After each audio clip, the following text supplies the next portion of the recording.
Doña Rosa, don Paco, ¿cómo están? Bien, bien, bien, me alegro. Usted sabe que me interesa mucho cómo están, porque siempre hay que estar bien, siempre. Al mal tiempo buena cara, y esto es una cosa, usted es reiterativo, sí, pero es que es como la gotita del agua, tac, tac, tac, hasta que nos demos cuenta de lo importante que es estar bien. Usted sabe que venía caminando por la Rambla, rumbo a 12TV, los estudios de 12TV están en diagonal al portal de Elche. Y me encuentro una persona, un caballero muy simpático, muy amable.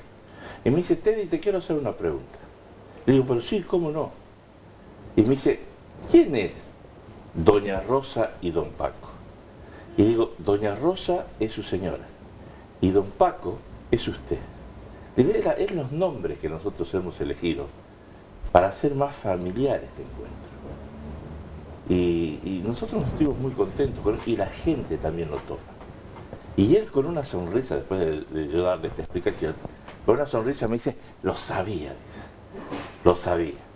Y tuvimos ahí una conversación muy bonita. Es importante tratar de hacer familia, tratar de hacer amistad.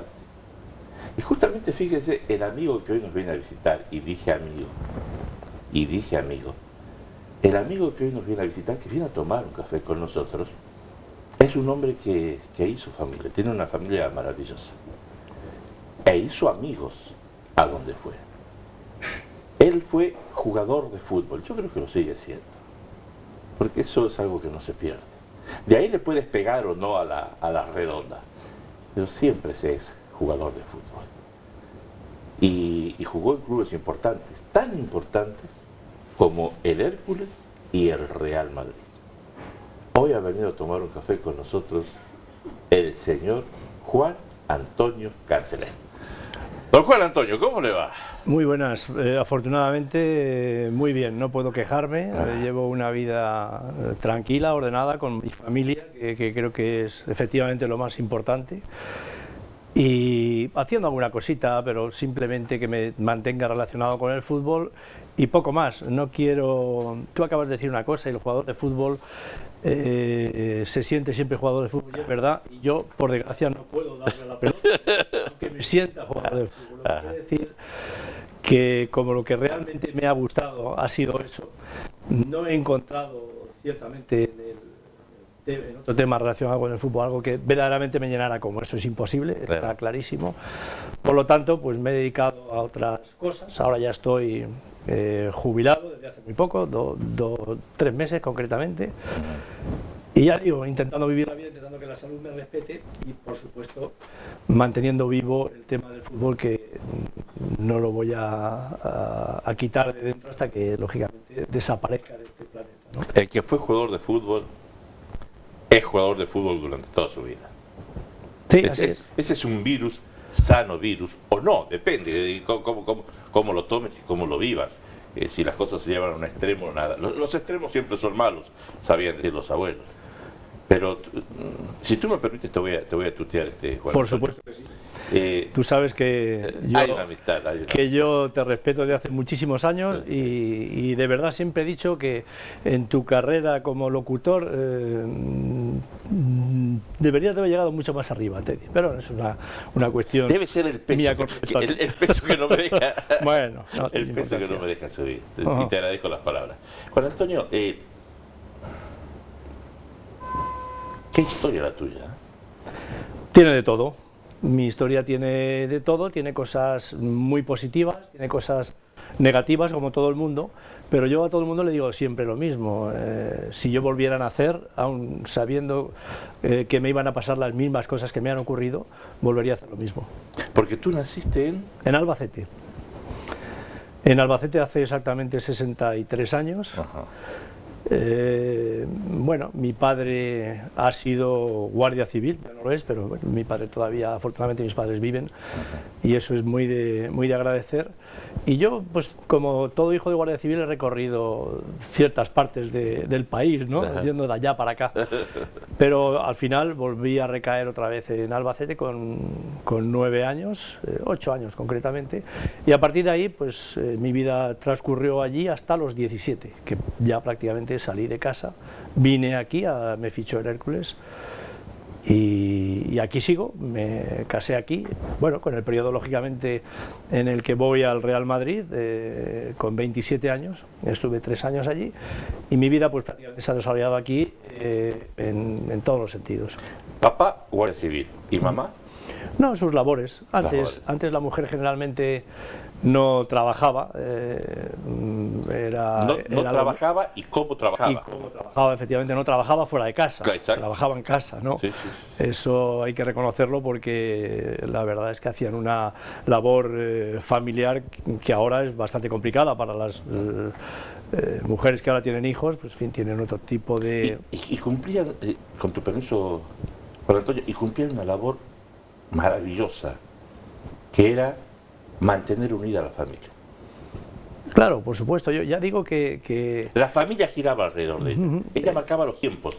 Era, como en Argentina se diría, era el número 10 argentino, ¿no? o el 5 argentino. En cierto modo lo sigue siendo, aún a pesar... No me digas. Sí, yo creo que la mujer sigue siendo importantísima dentro de la familia. Yo diría que muchas veces hablamos, y esto es un poco como en plan broma, ¿no? Pero es así, es una realidad. Es decir, el hombre que se cree que manda en casa, yo creo que está equivocado, porque al final la mujer pues tiene un algo especial que, digamos, que maneja las situaciones al final. Esa es mi opinión, ¿no? No, un amigo mío tenía una frase genial, decía, en mi casa mando ella, decía.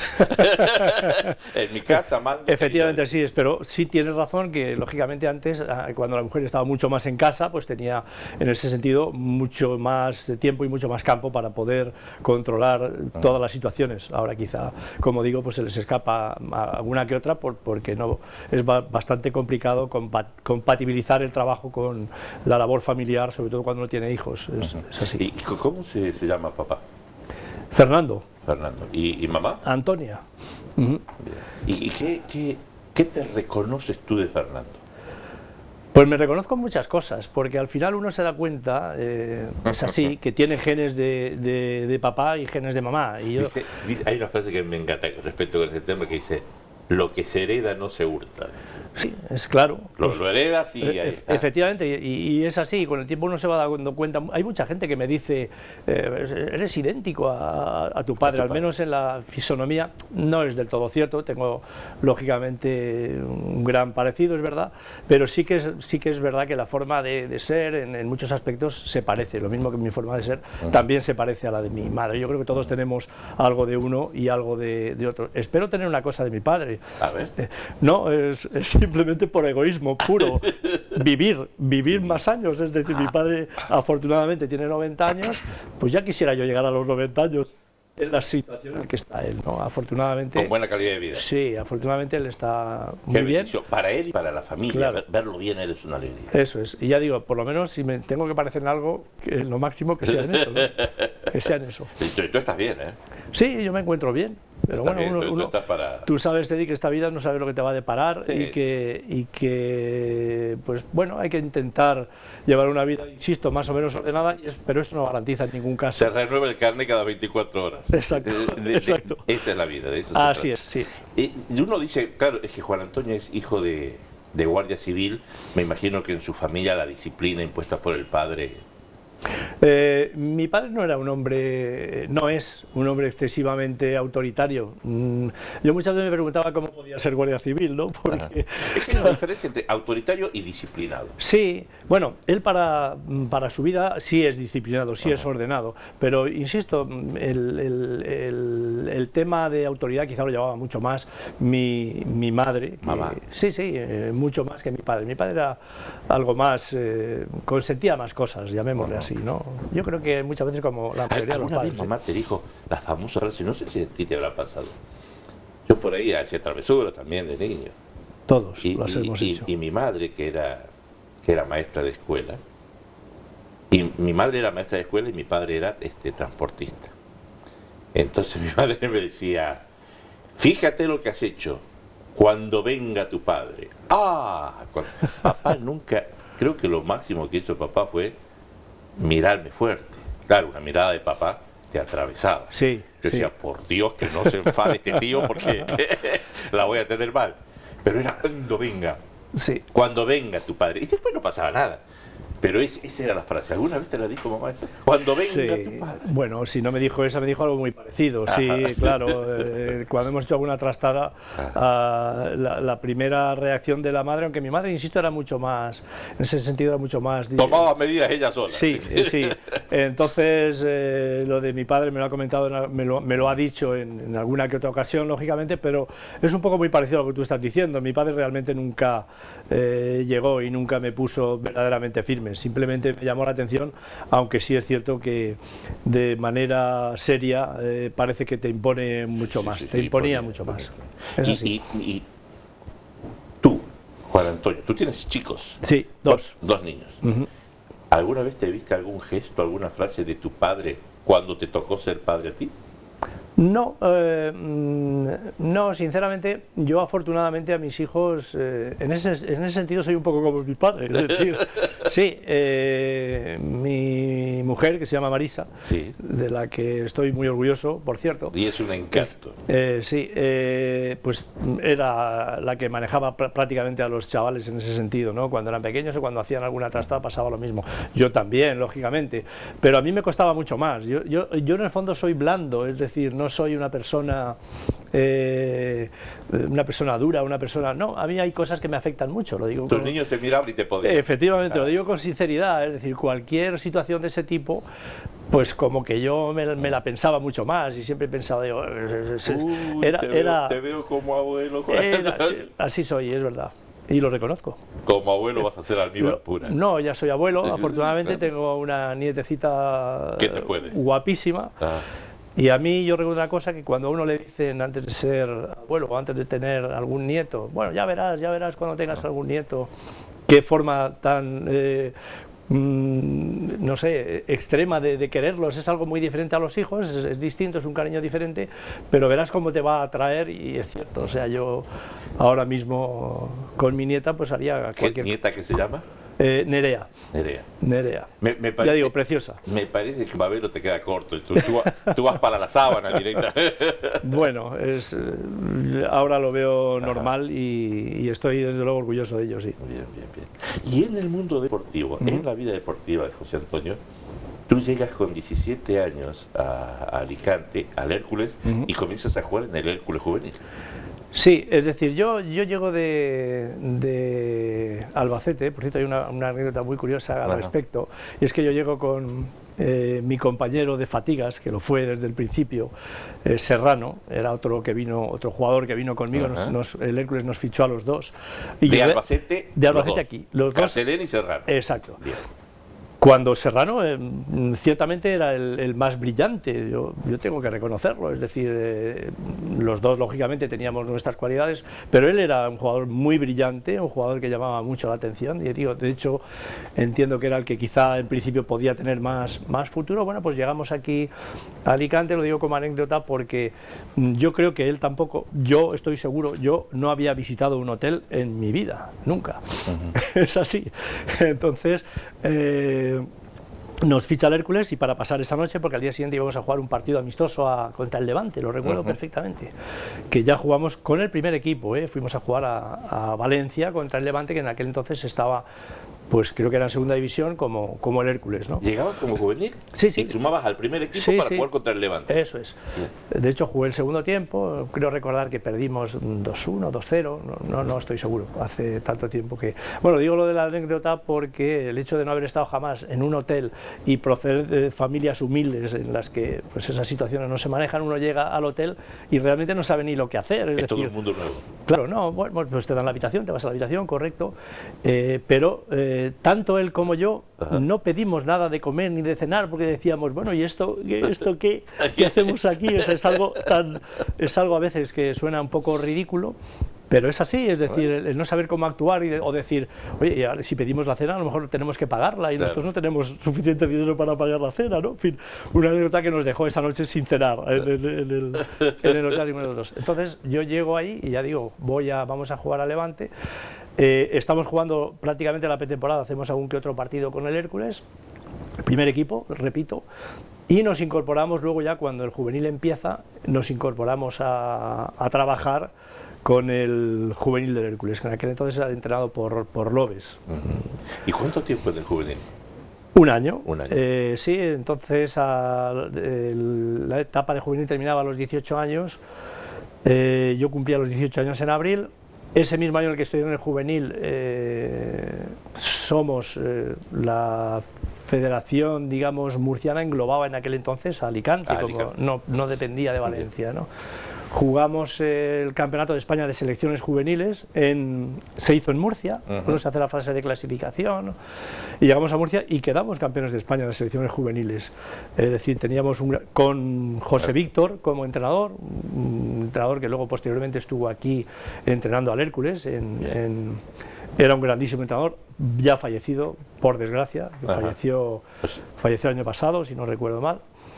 Y hicimos una brillantísima campaña y quedamos campeones de Había una buena camada, digo. Muy buena camada, sí. Bien. Había buenos jugadores. ¿Y entras en el primer equipo del Hércules cuando el Hércules estaba en qué categoría? En segunda división. En segunda división. Estaba recién ascendido de tercera a segunda cuando hacemos esa pretemporada, y al año siguiente, tanto Serrano como yo, los dos, entro en segunda división ya en la primera plantilla. Bien. Y juego 20 y tantos partidos como titular. O sea. ¿Y cuánto? ¿Estamos hablando de qué año? Pues concretamente el año en el que yo estoy en los juveniles es la temporada 71-72. Yo tengo 17 años en aquel entonces, cumplo los 18 en la 72, y la 72-73 juego en el primer equipo en segunda división. ¿Cuántos años en segunda? En segunda concretamente 1, y te voy a dar una explicación y te voy a contar también una anécdota, aunque en este momento no te deje hablar, hablo yo solo, pero bueno. Aquel importante eres tú, yo estoy fascinado escuchándote. Tan importante eres tú como yo. Estoy, como digo, en la primera plantilla temporada 72-73, y la temporada 73-74 llega Arsenio Iglesias como entrenador, que es la temporada del ascenso. ¿La 73? 73-74. Esa es la temporada del ascenso del Hércules de segunda a primera división. Al año siguiente se inaugura Rico Pérez en el año 74. Pero esa temporada, de forma sorprendente, lo digo con cierto cariño, porque es verdad, ¿no? De forma sorprendente, me ceden a tercera división, a un equipo de Albacete, a Lellín, un equipo de tercera división. Ya digo, va con mi sorpresa, porque yo había jugado 20 y tantos partidos como titular en segunda división con 18 años. Bueno, pues yo juego, estoy la temporada allí, el Hércules asciende ese año a primera división, vuelvo, me reincorporo al servicio militar voluntario y ya empiezo a jugar con el Hércules en primera división en el Rico Pérez. Y un día, pues de los primeros de la temporada, Arsenio Iglesias, que me recordaba de cuando yo había estado entonces, me dice: oye niño, porque él me llamaba niño, yo no sabía que tú, cuando yo llegué, tú ya habías jugado en segunda división 20 y tantos partidos. Y le digo: mister, pues sí, los había jugado, y realmente me sorprendió que me cedieran. Y me dijo él: el primer sorprendido he sido yo, porque yo, si hubiera sabido eso, pues no sé si hubiera tomado la misma determinación. Es decir, el míster, cuando llegó aquí, no sabía que yo ya había jugado y se me cedió a otro equipo. A mí, desde luego, en principio me sentó mal, aunque quizá luego el hecho de estar baqueteándome, aunque yo ya había estado baqueteado en segunda, ¿no? En tercera, pues también me ayudó, ¿no? Para, en fin, ser un poco más combativo, con un poquito más de carácter, bien, efectivamente. Y nada, y a partir del 74, pues en primera división, ya digo, empezamos con Arsenio hasta la temporada 81, el verano del 81, que es cuando a mí me ficha el Real Madrid. Porque claro, tú estás... Carcelet, tú hoy hablas con un chico, con un herculano de la nueva generación, y le dices que el Hércules estuvo 8 años. Sí. 8 años seguidos, sí, 8 años seguidos en primera división, y el chaval te dice: si tú le dices al chaval, el Hércules en esa época, en la década del 70, permítame que lo englobe ahí, sí, era algo así como el... A ver, tú corrígeme si me estoy equivocando, porque es el concepto que yo tengo. Era algo así como el Villarreal de hoy. Porque era un equipo que ganaba a los grandes, ¿eh? Sí, sí, bueno, quizás no llegamos a alcanzar el nivel que alcanzó el Villarreal, porque ha llegado a jugar Copa de Europa, ha estado en posiciones... Pero sí era un equipo que llegó a coger su solera. Efectivamente. Le ganaba a los grandes, cuidado. Efectivamente, bueno, concretamente la primera temporada, no sé si fue la primera o fue la segunda, no puedo recordar exactamente, tuvimos 2 años seguidos la quinta y la sexta posición en primera división. ¿Viste? Es decir, que, a eso me refería. Claro, tienes toda la razón. Yo creo que los chavales, uno muchas veces tampoco se pone a estudiar la historia de su equipo, ¿no? Simplemente lo que oye o lo que le dicen o lo que conoce, y es lógico que han pasado muchos años y que haya gente joven pues que quizá desconozca esa brillante etapa que yo tuve la fortuna de poder vivir, y además muy directamente, ¿no? Tú tuviste la fortuna no tan solo de poder vivirla, sino también de escribirla, porque tú fuiste un protagonista de esa etapa. Sí, yo me siento muy orgulloso de esa etapa y sin embargo tengo que reconocer, o reconozco que en mi vida, en fin, quiero comentarlo porque creo que es algo muy importante. Yo, dentro de mis limitaciones, yo estoy convencido que podía haber llegado mucho más lejos en el fútbol, estoy convencido. O sea, yo tenía esa ilusión, una vez que ya empecé a rodarme y empecé a entrar un poco en la élite de la primera división con el Hércules, yo tenía una ilusión bárbara, pero sin embargo, a mí no me han respetado nunca las lesiones. O sea, mi vida ha sido un calvario. Ese fue el fantasma tuyo, sí. El tema de las lesiones. Ahora bien, antes de entrar en el tema de las lesiones, déjame, recréame, porque me encanta esto. Qué pedazo de jugadores que tenían saturado también, y tú no desentrenabas para nada, ¿eh? No, totalmente de acuerdo.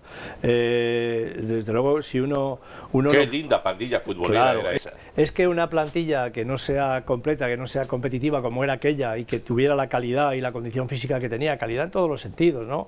Porque tenía calidad humana, tenía calidad física, y tenía calidad técnica, estratégica, porque sabía traducir las órdenes del entonces grandísimo entrenador, que para mí ha sido Arsenio Iglesias. ¿Fue tu mejor entrenador, Arsenio? Si yo te digo, dime el entrenador de tu carrera futbolística. Yo diría que sí. Arsenio Iglesias. Sí, yo diría que sí. Yo diría que tenía una forma... Él supo aprovechar al 100% la plantilla que tenía en aquel momento. Ya digo que le sacaba el jugo a cada jugador. Totalmente. Yo creo que él sabía mantener la tensión todos los partidos. Yo creo que esa era su mejor virtud, porque él sabía lógicamente de fútbol y sabía mucho, sabía interpretar los partidos, sabía analizar al contrario, sabía la forma en que tenía que sacarle partido a su equipo, que lo hizo cuando recibió en aquel momento quizá muchas críticas, porque a nosotros en aquella etapa nos criticaban pues que quizá no jugábamos demasiado al fútbol, ¿no? Y él entendía el fútbol de otra manera, y yo ahora creo que tengo que darle la razón. Es decir, ¿qué es el fútbol exactamente? Y me refiero a la forma de pensar de Arsenio Iglesias, ¿no? Él pensaba que el fútbol era tanto defender o saber defender bien como saber atacar, por supuesto, pero en definitiva aplicar a cada equipo lo que mejor pueda hacer para sacar un resultado positivo. Con los jugadores que tenía. Exacto. Y si tiene que defender o tiene que jugar de una manera que a la gente no le gusta, pues si le está sacando el máximo partido, yo creo que hay que aplaudirlo. Sí, porque uno puede decir, bueno, yo voy a sacrificar determinadas cosas para hacerlo más bonito. Bueno, pues a lo mejor el Hércules no hubiera estado en primera división 8 años seguidos, ¿no? Es decir, de hecho al final pues hubo una temporada que quizás se intentaba jugar de otra manera y se descendió. En definitiva, que él entendía el fútbol de otra forma, y fútbol es todo. Es decir, uno no puede decir lo que estamos comentando, es decir, hay un partido brillante porque el equipo ha jugado maravillosamente bien al ataque. Bueno, eso sería lo ideal, pero a veces sin hacer maravillosamente bien un ataque y haciendo maravillosamente bien una defensa, también estás haciendo fútbol. Si tienes arroz, si tienes caracoles, chaval, haz una paella, porque tortilla de patata no vas a poder hacer. Efectivamente. Llevándolo a la gastronomía. Efectivamente. Bueno, y con respecto a lo que me has preguntado inicialmente, que quizá me he desviado un poco, pero es que cuando uno habla de fútbol, pues puede sacar 40.000 conclusiones. Exacto.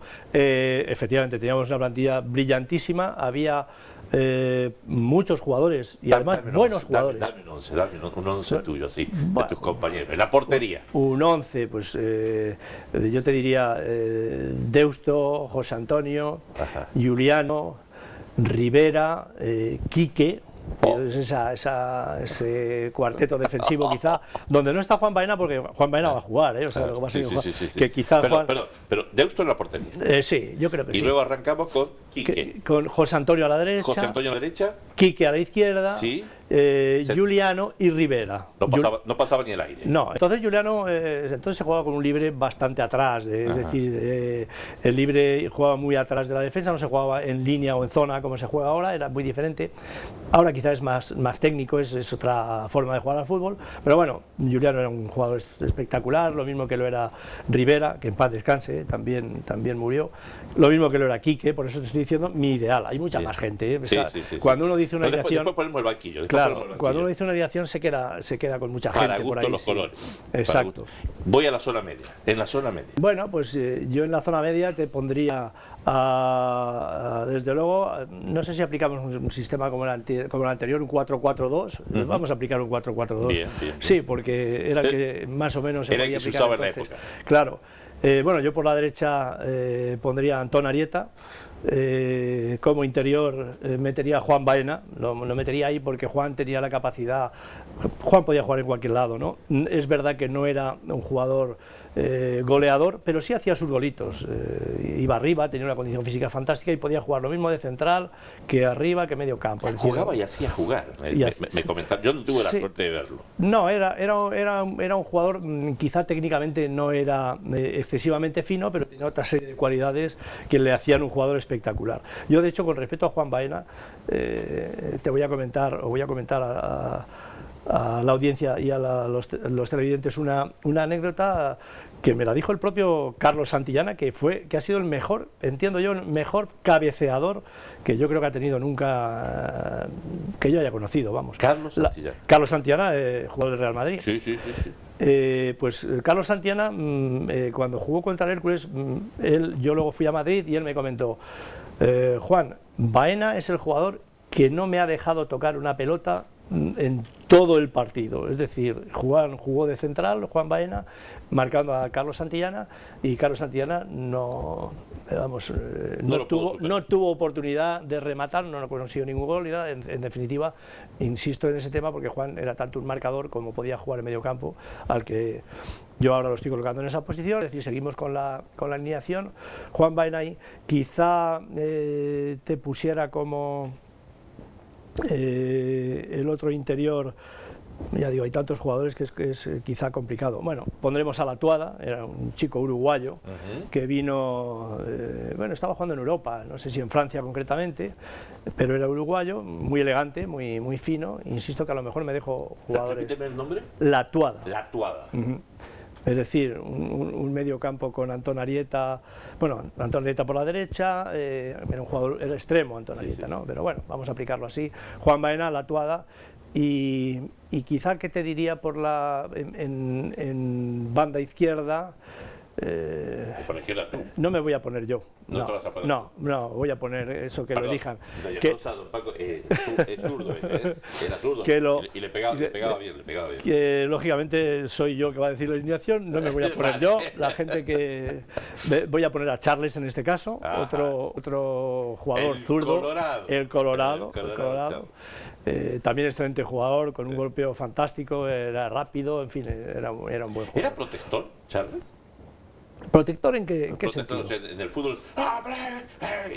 Protestón, perdón, había entendido protector. No, protestón, de protestar. Sí, tenía tenía carácter. Yo creo que en el campo, en ese sentido, hay que tener carácter, quiero decir, a la hora de protestar. Luego, a lo mejor uno fuera del campo no es así. Yo creo que Charles sí es un chico con carácter. Fuera del campo, un pan de Dios. Es un pan de Dios, sí, pero también tiene su carácter. Es decir, él no. Pero desde luego es un gran chico y una gran persona.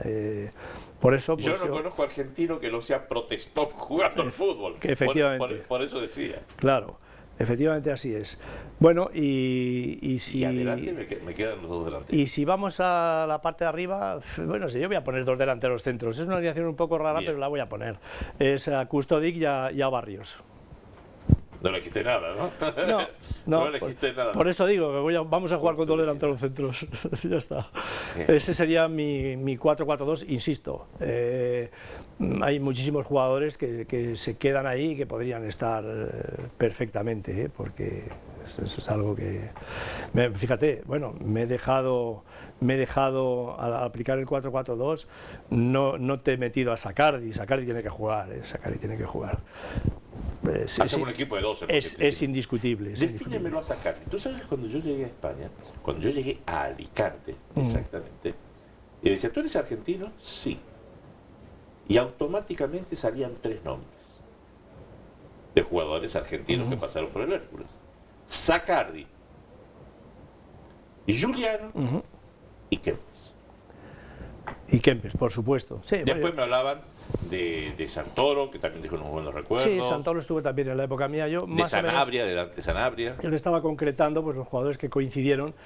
Insisto, indudablemente Sacardi tiene que estar ahí en ese 11, por eso vamos a dejarlo en 12, porque es un jugador ¿Cómo era espectacular. Sacardi? ¿Qué recuerdos tienes de él? Bueno, ese sí era un jugador de carácter, estábamos hablando de carácter más fuerte, menos fuerte, sí. Lo bueno que tenía nuestra plantilla en esa época, en esos años brillantes en Primera División, es que tenía gente con mando dentro del terreno de juego, es decir, con mando fuera del terreno de juego, con un grandísimo entrenador y un carácter espectacular, en el sentido que era muy riguroso. Si tú hacías algo mal, el domingo siguiente no jugabas y tú lo entendías, es decir, efectivamente me he equivocado, pues bueno, intentaba rectificar, cosa que hacía que la gente... No se discutía y se aceptaba la factura que te pasaban por tu error. Efectivamente, entonces la gente mejoraba mucho y él obtenía mucho rendimiento desde ese punto de vista. Entonces, yo comentaba que había un equipo con carácter dentro y fuera del campo con Arsenio, con Benito Joanet, que también estaba de ayudante de Arsenio, que es un hombre también de mucho carácter, y estaba todo muy, muy unido, ¿no? Y dentro del campo pues había jugadores, independientemente de su calidad como jugadores de fútbol, como personas, con un carácter bárbaro. Era el propio Sacardi, es uno de ellos, Juliano era uno de ellos, es un hombre también con muchísimo carácter, el propio Juan Baena era un jugador también que imponía, Rivera era un jugador que, es decir, teníamos dentro un grupo de jugadores que en las situaciones complicadas y en las situaciones difíciles levantaban al equipo. Había personalidad. Totalmente. Era un equipo con personalidad. Es que eso es fundamental. Yo creo que hoy en día en el fútbol el equipo que no consigue eso, el equipo que no tiene un carácter fuerte, ahí está. Bueno, pues tiene otro problema más que solucionar, ¿no? Si lo tiene, pues es algo a su favor. ¿Y del Real Madrid qué recuerdo te queda? Bueno, del Real Madrid, lógicamente uno cuando llega ahí lo tiene todo, ¿no? En principio. A mí me ficha el Hércules, yo tengo una grandísima ilusión, llego a Madrid como intentando o pensando que puedo llegar al máximo, que ya he llegado, pero que puedo alcanzar todavía metas superiores, y es lo que te comentaba antes. Tengo la desgracia de que en el primer partido amistoso que juego, es el torneo de la Línea de la Concepción, salgo el segundo tiempo, de inicio en el segundo tiempo, jugábamos contra un equipo yugoslavo, no puedo recordar exactamente cuál era, pero bueno, era en ese trofeo. Y prácticamente a los 5 o 10 minutos de salir, o 15 minutos, no recuerdo bien, me lesiono, es decir, tengo una lesión en el pie, me golpeo en el pie con los tacos en el suelo, que está tremendamente duro el campo, y me rompo un ligamento en la parte del talón. Y esa temporada, que es la que más, curiosamente esa temporada, la primera, es la que jugué los partidos que jugué en el Real Madrid, porque luego ya no volví a jugar en las otras. Y hay una explicación clara, y es que a mí ese pie me llevaba mártir, yo tenía muchas dificultades, en campos duros lo pasaba fatal, entonces aguanté esa primera temporada, y en el verano de esa temporada me operé del pie. Yo me opero del pie con tan mala suerte que se me infecta la herida, cosa que puede una infección de quirófano, me imagino, y estoy 6 meses prácticamente que no puedo ni pisar, ando con las muletas. Sí, me pasé, esa fue la temporada siguiente ya. La segunda temporada, pues prácticamente en blanco. Y cuando empiezo a entrenar, me aparecen unas molestias en la rodilla derecha, pues que me retiran del fútbol, es decir, ya no puedo volver a jugar. Si te fijas, Teddy, yo con 28 años me dejo el fútbol. Sí que estoy en el Real Madrid, pero prácticamente ya no puedo volver a jugar más partidos, ya no volví a jugar. Realmente me he dejado mucho tiempo a lo largo de mi vida por el tema de las lesiones, mucho tiempo.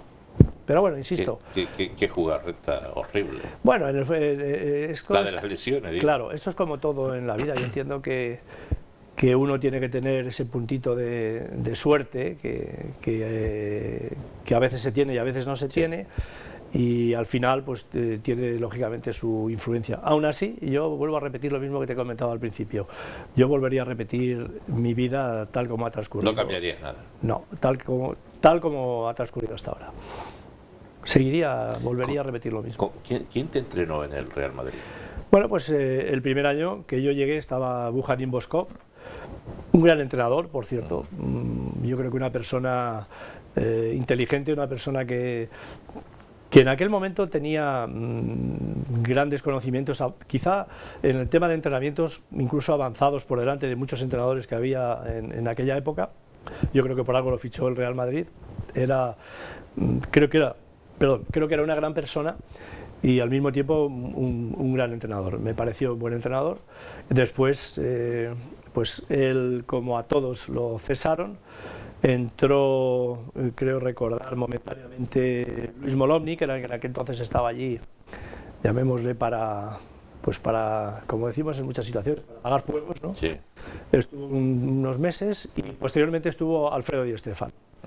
La última temporada que yo estuve allí, que ya digo, me la pasé en blanco, como la anterior, por mis problemas de lesiones. Hay una cosa clarísima, y es que en un Real Madrid uno tiene que estar al 100%. Aun estando al 100% cabe la posibilidad de que no juegues, porque hay una plantilla brillantísima y es complicado.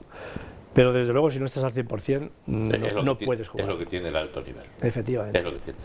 Hay una postal de Alfredo Di Stéfano. Bueno, yo creo que si cabe destacar algo de Di Stéfano, por supuesto, yo creo que también era una persona muy inteligente. Él tenía una cosa que creo que era fundamental para entrenar, y es que él sabía reconocer ciertamente entre una plantilla como tenía el Madrid de 25, él sabía elegir perfectamente a los jugadores adecuados. Eso lo tenía. Bien es cierto que yo creo que como entrenador, pues a mí no me pareció que estuviera a lo mejor al nivel, me refiero en cuanto a entrenamientos, ¿no? Quizá eran algo más aburridos que con Bujarin Boskov, que era un hombre más variable, era un hombre que te sorprendía, que cada día te hacía una cosa diferente, o te hacía un tipo de, que eso para los jugadores es quizá más ameno, llamémosle así, ¿no? No se hacen los entrenamientos tan aburridos. Quizá Alfredo Di Stéfano era un hombre pues mucho más conciso. Él siempre repetía más o menos las mismas cosas, pero ya digo, tenía esa virtud que creo que es importantísima, diría yo, porque hay entrenadores que son justamente lo contrario. A lo mejor hacen unos entrenamientos muy amenos, y luego a la hora del partido no saben aplicar o no saben elegir, llamémosle así, dentro de una plantilla, porque en una plantilla con un gran nivel a veces no es tan fácil decidir cuál cree uno que es mejor o cuál cree uno que es peor. Es complicado, ¿eh? Esto me lo dijo una vez un entrenador, dice, el sueño de todo entrenador es tener 11 estrellas en tu equipo. Cuando las tienes, el problema es armar un equipo. Que es verdad, y más cuando no solo tienes 11 estrellas, sino que tienes a lo mejor 22, 25 20 o los que sean, ¿no? Sí. Entonces es complicado. Yo creo que en ese sentido Di Stéfano era una persona muy inteligente. Se me acaba el café. Yo sé que esta pregunta no hay que hacerla, pero es que cualquier pregunta es válida. Yo me tomo libertades a veces. Complétame la frase. Yo, Juan Antonio Carcelén, tuve la suerte de jugar con... Y es uno solo. Uno. Eso es lo que no se tiene que hacer, pero... Vamos a ver. Sí, lógicamente tengo que pensar. Hay muchos nombres.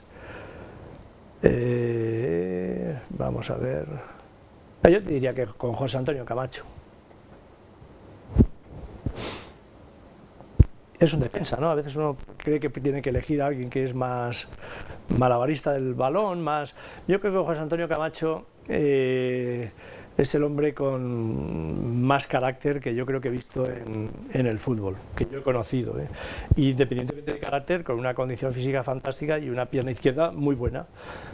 Yo creo que eso se juntó y él hizo bueno, su carrera futbolística, que no, creo que no puedo decir demasiado, ¿no? Fue titular siempre que estuvo bien físicamente en el Real Madrid, fue titular en la selección española de fútbol y ya digo, es un jugador a admirar por todo lo que supone. Además es compatriota mío.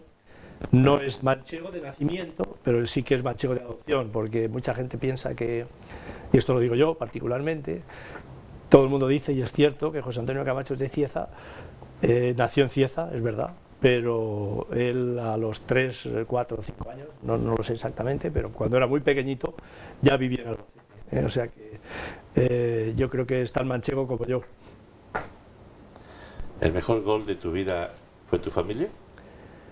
Sí, yo ya digo que todo lo demás es anecdótico. La vida, uno tiene que, desde luego, que decidir qué es lo que considera más importante, y es verdad que mi carrera y para mí mi fútbol es importante porque le sigo dando mucha importancia. Yo solo el hecho de ver un partido en la televisión ya me siento muy a gusto.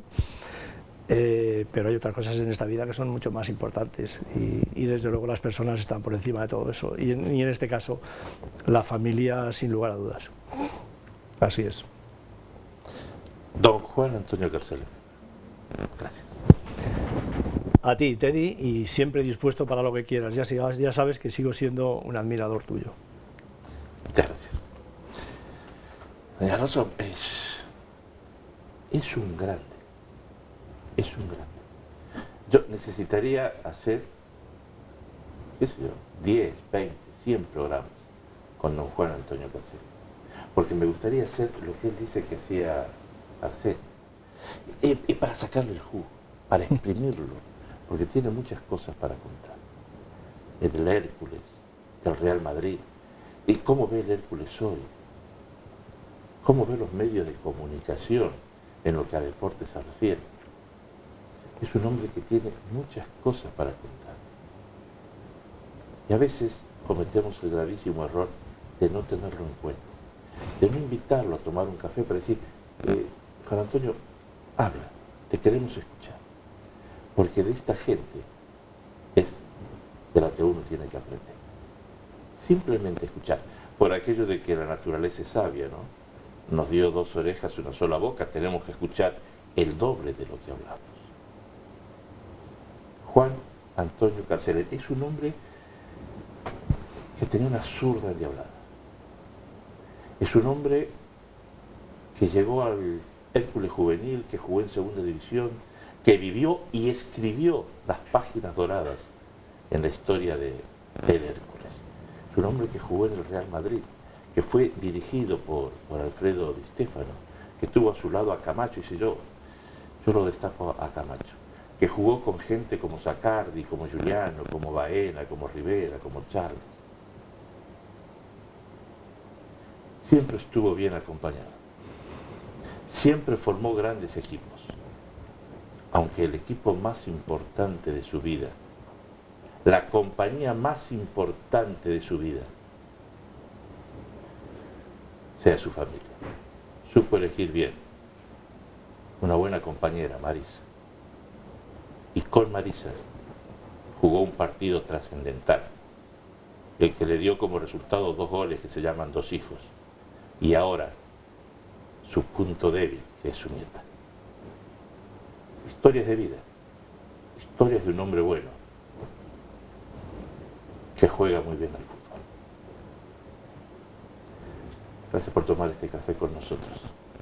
Como siempre, han sido ustedes